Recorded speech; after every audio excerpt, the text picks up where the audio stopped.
بسم اللہ الرحمن الرحیم فَإِنْ آمَنُوا بِمِثْلِ مَا آمَنْتُمْ بِهِ فَقَدِ اهْتَدَوْا، پھر اگر وہ ایمان لائیں اس طرح جس طرح محبوب صلی اللہ علیہ وسلم کی اصحاب اور اہل بیت تم ایمان لائے تو وہ ہدایت پا جائیں گے۔ اس آیت کریمہ میں اللہ تبارک و تعالی نے کائنات کے قیامت تک آنے والے لوگوں کو یہ ارشاد فرمایا، تمہیں ہدایت اس طرح ملے گی جس طرح تمہارا ایمان میرے نبی صلی اللہ علیہ وسلم کے اصحاب اور اہل بیت اطہار جیسا ہوگا۔ تو جو ان جیسا ایمان نہ لائے، وہ اپنی مرضی سے ایمان لائے، وہ اس کا ایمان معتبر تب ہوگا جب وہ حضور علیہ السلام کے اصحاب اور اہل بیت اطہار جیسا ایمان لائے۔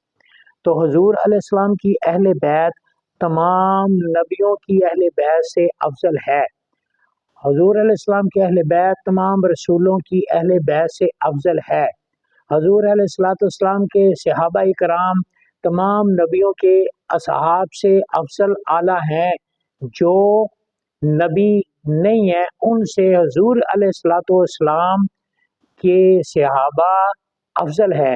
تمام رسولوں کے اصحاب جو نبی نہیں ہے، رسول نہیں ہے، ان کے صحابہ سے افضل و اعلیٰ ہے۔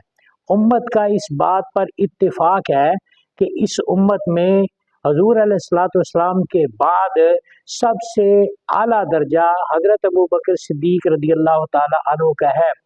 اول خلیفہ حضرت ابوبکر صدیق ہیں رضی اللہ تعالی عنہ، اور ساری امت میں افضل اور اشرف بھی حضرت ابوبکر صدیق رضی اللہ تعالی عنہ ہیں۔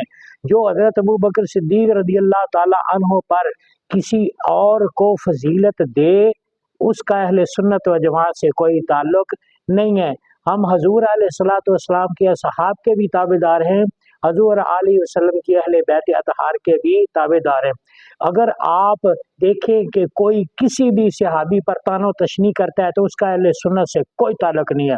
کوئی حضور علیہ السلام کی اہل بیت اطہار پر ذرا بر بھی اعتراض کرتا ہے تو اس کا اہل سنت سے کوئی تعلق نہیں ہے۔ اس کی ترجمانی اعلیٰ حضرت امام اہل سنت مجدد دین و ملت مجدد میت سابقہ و حاضرہ امام محمد رضا بریلوی رحمۃ اللہ علیہ نے یوں فرمائی ہے، اہل سنت کا ہے بیڑا پار صحاب حضور، نجم ہے اور ناؤ ہے عطرت رسول اللہ کی۔